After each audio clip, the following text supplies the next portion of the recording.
Good morning, everyone. This is Megan Fournier with the Home Care Alliance of Massachusetts. I'm here with Michael Flanagan and Tim Burgers, and we're thankful that you could join us for this call on unemployment services and insurance. So I just want to go over a couple of logistics before we begin.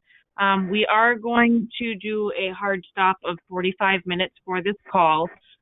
We're going to keep everyone in mute only, but obviously we are opening this up for questions and answers. So what we're going to be doing is you can type your questions into the questions box, which is in the side control panel.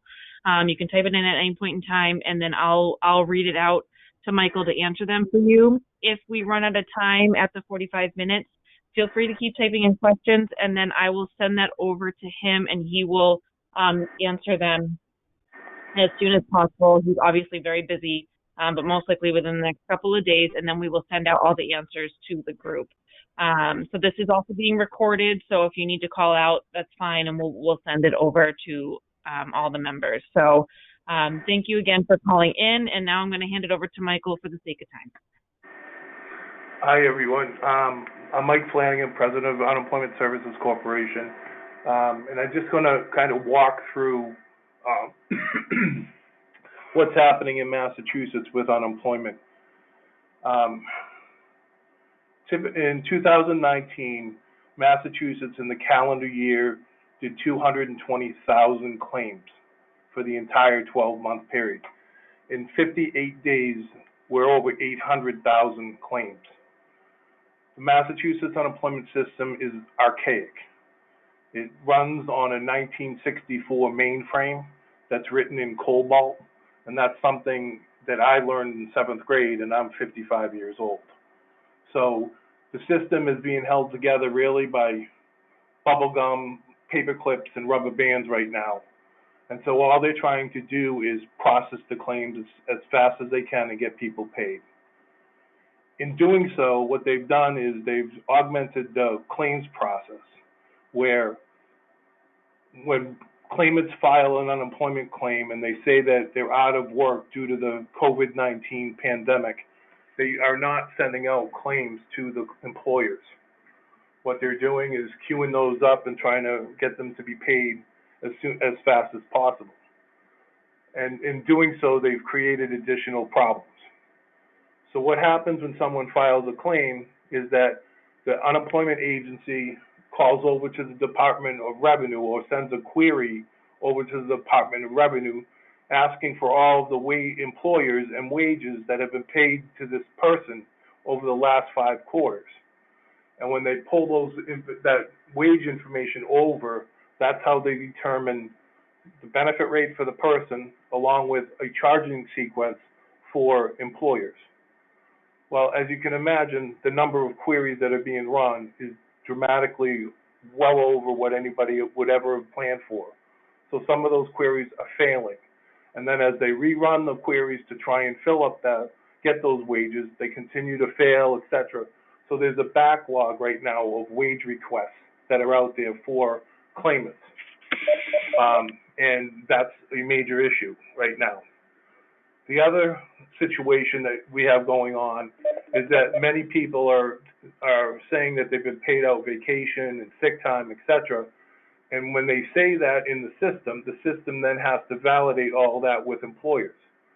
So there's another cog that's slowing down claim processing at the state level because the system thinks the system doesn't know it's a pandemic or an emergency, and they're trying to take those questionnaires back out of the system by running queries, and some are working, some are not, etc. So from a system standpoint, the agency is really having a very difficult time. But let's move on to the impacts to the workforce. As we know, the CARES Act was signed into legislation. It extended unemployment benefits by 13 weeks. It also provided for a $600 weekly payment to anyone who qualifies for unemployment on a weekly basis. The key word there is you have to qualify. So I know the horror stories because I have three that have left me during this time. They're afraid of the virus, so they're at home collecting their unemployment and their $600, and we're shorter staffed right now than we ever have been in the worst uh, time ever. But like you, we have people that we have work. We are essential workers, and that people are staying at home. In my conversations with the DUA, once uh, Governor Baker, uh, I guess they're working on something where they're going to, if there's a work refusal, they're going to stop paying benefits. Now, how does that work? I don't know. I heard this yesterday from a source in the DUA. How does that work? What's going to happen? I have no idea. Obviously, when I do hear that or when it's formalized, I'll let everybody know. My suggestion is, as you are going through and you're offering work, you need to document the job offer. You need to write down what the offer was, the job, the dates, the times, and what the refusal was from the claimant. Because this is one thing, and I just received last night from South Carolina a memo saying that they were going to aggressively pursue work refusals and stop paying benefits to people that are on unemployment benefits. Um, but they're going to go through that process, and I think every state in the country will do that because, unfortunately, this $600 has made it more lucrative to be out on unemployment than staying at home. As far as uh, non-for-profit organizations and cities and towns, the CARES Act will cover 50% of all COVID-19 related unemployment costs. Again, how does that work? When will that be applied? How does it? All of those things have not been formalized yet. In fact, if you try and go and get the unemployment statement for the month of March, which generally prints or is posted online on the UI online system in Massachusetts around the 15th of the month, March isn't posted and neither is April's bill. You can start to see charges under the benefit charges there, and but there is no official bill because I think they're trying to work out how they're going to do all this with the 50% for the non-for-profits and for the cities and towns. Contributory employers or people who pay the unemployment tax will not see any of these charges to their reserve balances, and it should not affect your tax rate moving forward. But again, haven't seen it. This is what's being said, but again, nothing concrete has been brought out.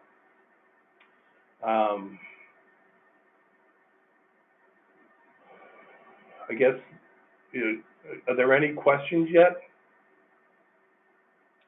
Not yet, but again, reminder that you can type it into the questions box, and which is in the side control panel that you have, and I'll be able to read these questions aloud to Michael. Okay. So there's a lot of uncertainty. There's a lot of stress. We just went over 200,000 claims as a company. So we're working 7 days a week, 18 hours a day, trying to stay ahead of everything. And it's been a huge challenge for everybody. So,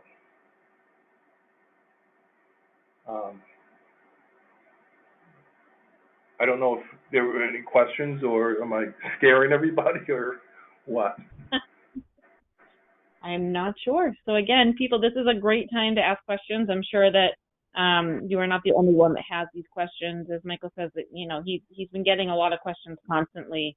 So I'm sure you guys are all in the same boat right now, and perfect time to trap them into answering questions when possible.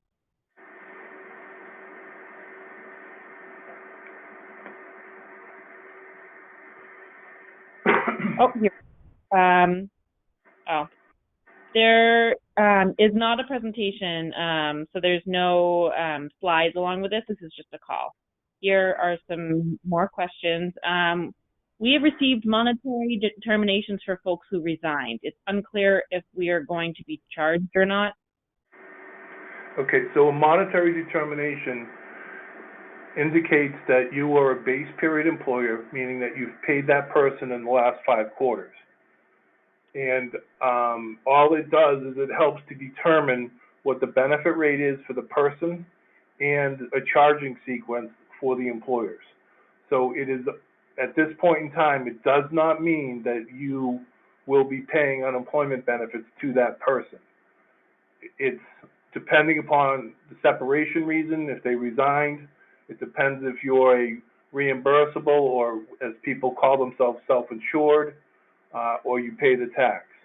By paying the tax, being a contributory account, those employers have access to what's called the solvency fund, and subsequent employment charges for employees that have left you previously would be charged to the solvency fund.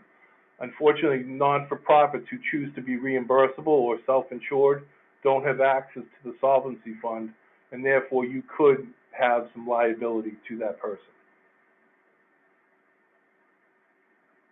Great. I think this is either a similar question or along the same lines, but did you say that charges will not be associated with employer accounts and adverse affect employer rates?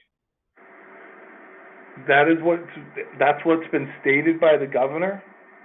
And again, if you pay the tax, if you're a for-profit organization and you pay the tax, you should not be charged for COVID-19 related unemployment costs. But again, I haven't seen that yet because they haven't posted any bills or statements. Great. The next question we have is, as an employer, we have not been able to dispute claims. Will that change anytime soon? At this point, I don't see it changing probably until July, when the volume starts to come down. And they did that to protect the system. So I don't have any information. I will ask my contact at the DUA and get that out. Great. Can we expect to receive an employer questionnaire? We don't seem to be receiving those. The initial claim questionnaires have been turned off for anything that's COVID-19 related. So if the claimant says that they're out of work because of COVID-19, then you will not receive a employer questionnaire.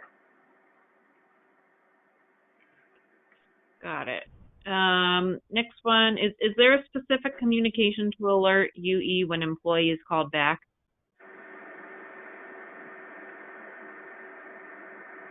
What I would suggest that you do is you keep a list of all of them, and then I will get out the mailing address for the benefit charge unit where you can protest those charges, and also alert the fraud unit. And I'll get that out to Megan and Tim, and we can distribute that out. Perfect. Do we have more questions? Again, you can just type it in, and I'll read them out as we've been doing so. Is it the understanding that nonprofits will have unemployment covered at 50%? That is in the CARES Act, the federal law that was signed into effect. How that is going to be administrated is still not clear.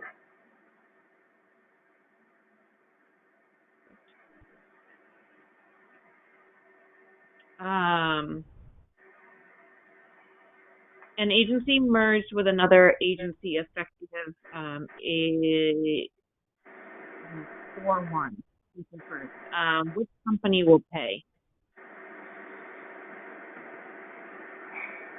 Well, when there's an acquisition or a merger, typically what happens is you notify the DUA of the merger and the acquisition so that they can combine everything into whatever whatever the new entity is. So if there was just a merger where one company merged in under another one, it's based upon the employer account number or the tax ID that you're paying these people. If you're maintaining two tax ID numbers separate and you continue to pay those people under those employer account numbers or tax ID numbers, then those entities will be charged benefits.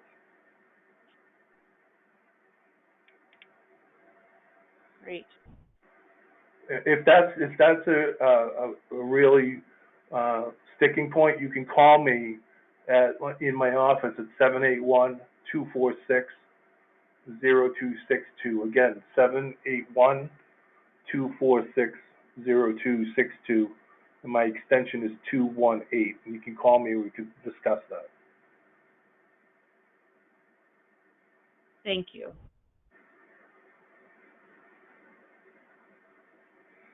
More questions? Or Michael, do you have other things that you want to add, or common questions you? Does anybody have a magic wand that we can wave to make this thing go away? We actually got a couple of extra. Yeah, I know. People are saying, "I wish." Yes, we all agree on that one. An employee reduced hours and stated she would file for PUA to collect difference. Can she do this? Okay. Partial earnings in Massachusetts, when you're on unemployment, you can earn 1/3 of your benefit rate and still receive your benefits. So let's do Mike Flanagan math, real simple. If someone's making $600 a week as their average weekly gross wages, in Massachusetts they receive 50% of that, $300, as their unemployment benefit. Mike Flanagan can now go out, even though he's on unemployment, and earn $100 and still receive the full $300.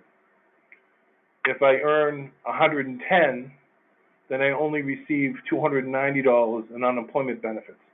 So anything over that 1/3 is a dollar for dollar reduction in the unemployment benefits that I get paid.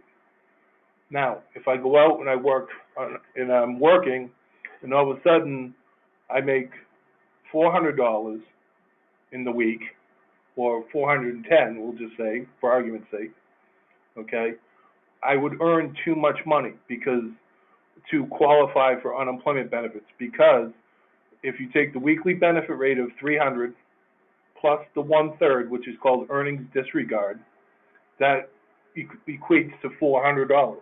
If I make $410, I don't qualify for unemployment benefits for the week because I've made too much money. I would not get the $600 payment from the federal government because I didn't qualify for state unemployment benefits.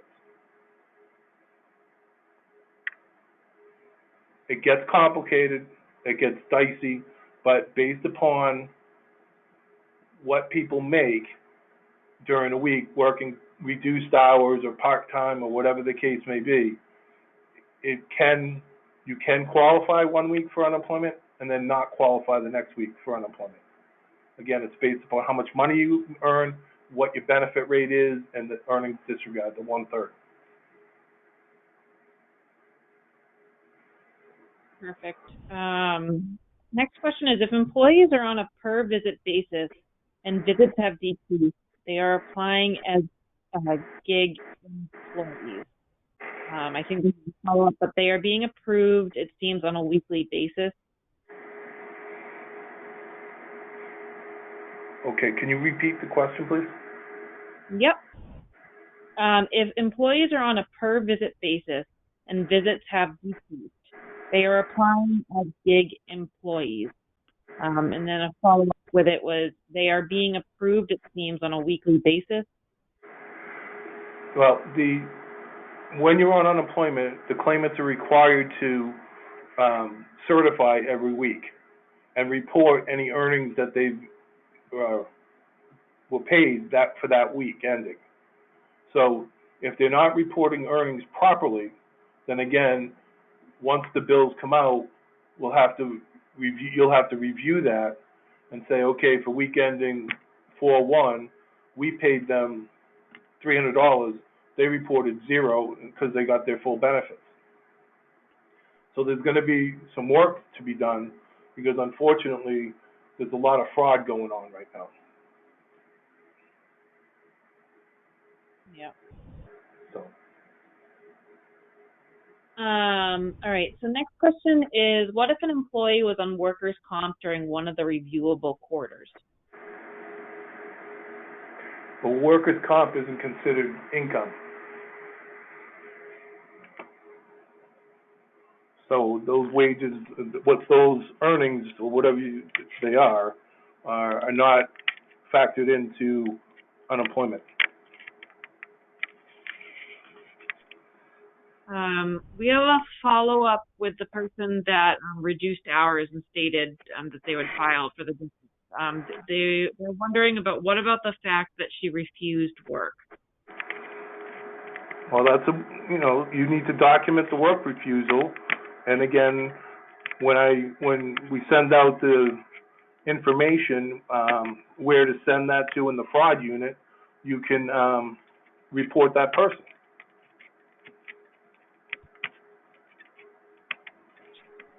All right, this person says, I'm sorry, can you review the information about employee percentages not increasing?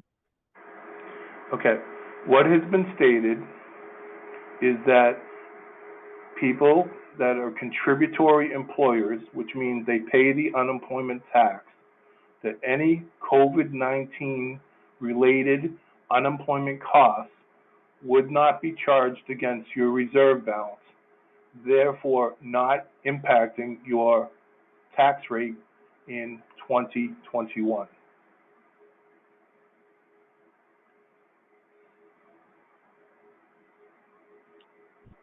Okay. How do you report in UI portal when all employees on unemployment are called back to work using PPP? There is no way to report that through the UI portal.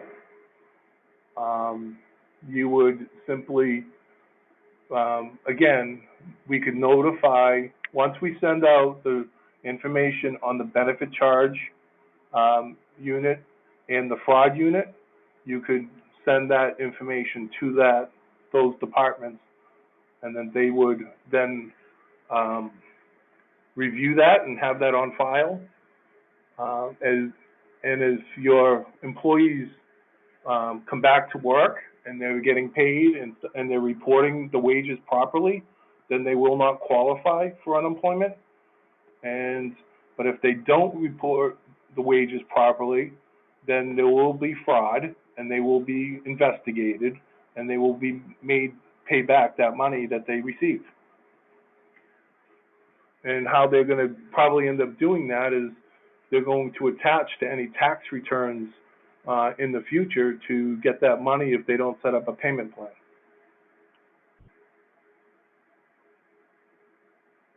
Great. Do we have more questions?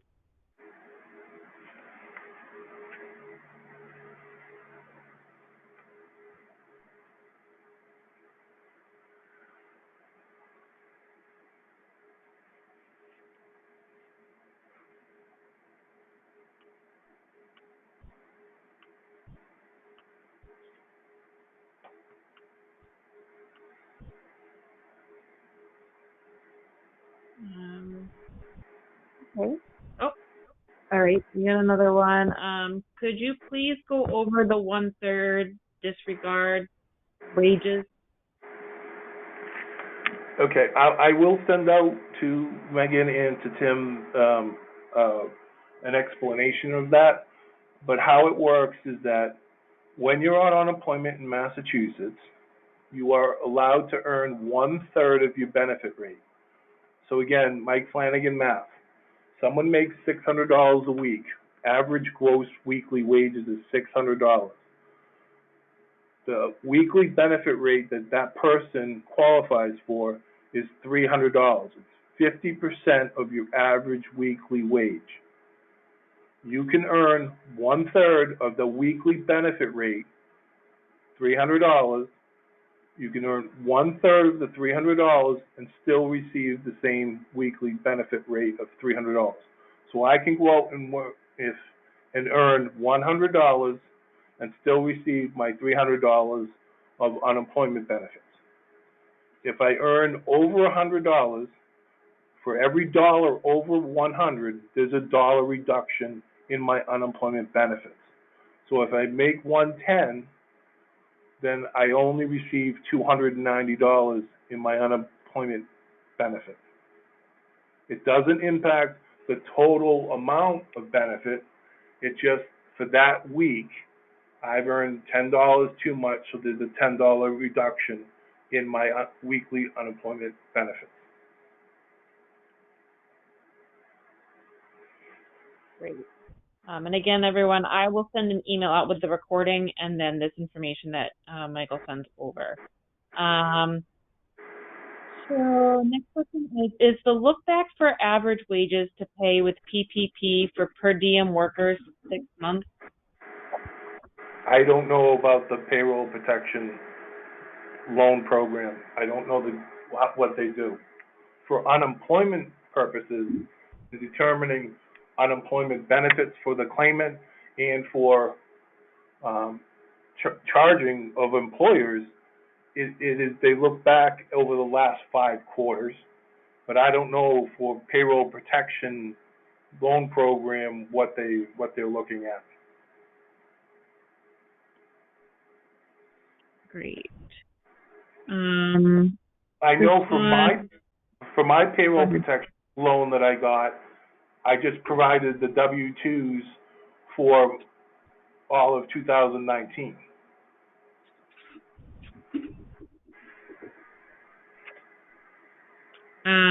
Great. Will we get an email with details mentioned, such as the fraud information? Yes. Yeah. So, and then there was another one asking about the recording. So again, yes, I will send the recording out to everyone, and then that will also include different details that Michael discussed on this call as well. The next question is, how do you access benefit and fraud unit? The benefit charge unit will have to be done by mail because nobody's working in the office. And the fraud unit, there's a special fraud email that I will produce and send to Megan so she can distribute it out to everybody. Great. I just want to caution everybody, okay? There's going to be a ton of this. So once you submit your situation, don't expect it to be like turning the lights on. It's going to take time. Okay, it's going to take time for everybody to investigate all this stuff. And I'm going to say this to you right now. There's going to be people that are still allowed to collect because of a number of different situations. Okay, I'm not telling you that you're going to get relief from all of these charges. Please do not take that away from this conversation. All I'm saying to you is that there will be a mechanism where you can voice your protest. Whether that protest is accepted and the benefit charges are denied, I don't have those answers. I don't make those decisions. The Department of Unemployment does. But you can at least voice your protest. And that's what I'm trying to let you guys know, that there is a way to voice that. Okay? Perfect. Next question is there any written information regarding these COVID rules at this time for UI? Any written, what was information. Is there any written information regarding these COVID rules at this time for UI? Yeah, on mass.gov, under the working tab, you can click on unemployment, and there's a bunch of information there for employees and employers, and it kind of outlines what the changes have been for based upon COVID-19, the changes that have been made.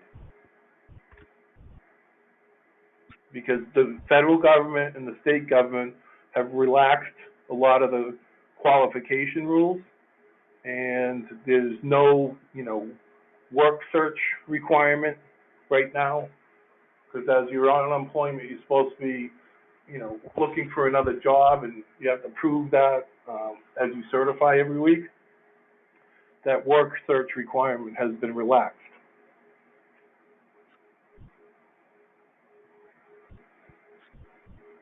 Great. So the next one is using your example of $600 per week. Under Massachusetts benefits, the person receives $300 per week, and then the $600 from the federal government. Is that $600 monthly or weekly? Weekly.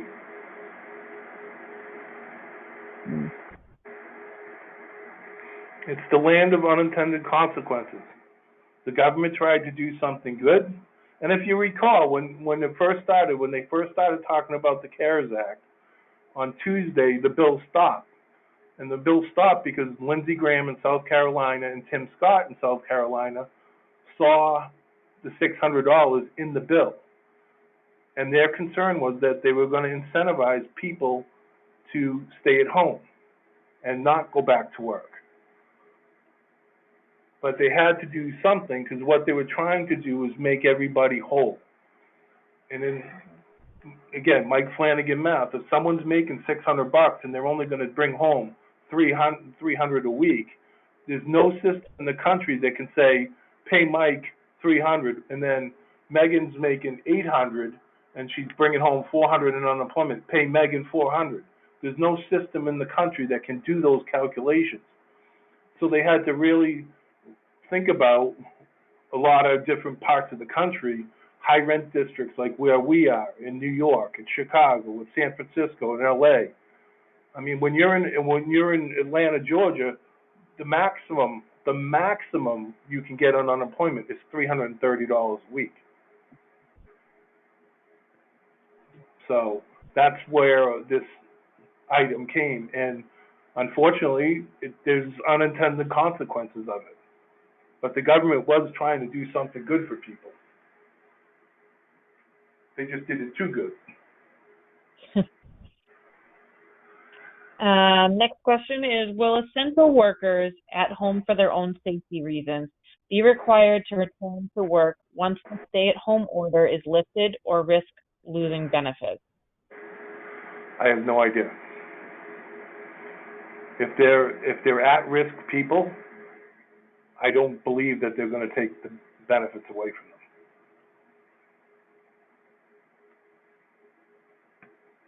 Great. Do we have more questions? We have about 10 minutes left on this call, if necessary. So again, now is still a good time to ask.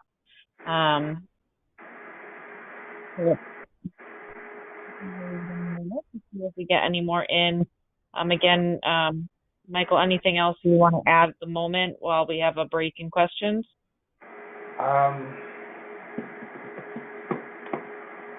No, I don't. I mean, I really don't have anything else.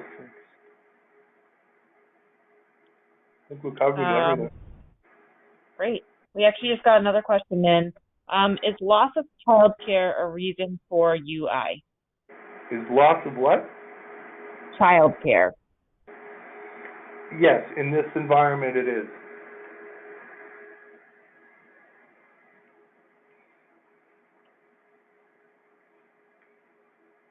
Great. We'll just give it, okay.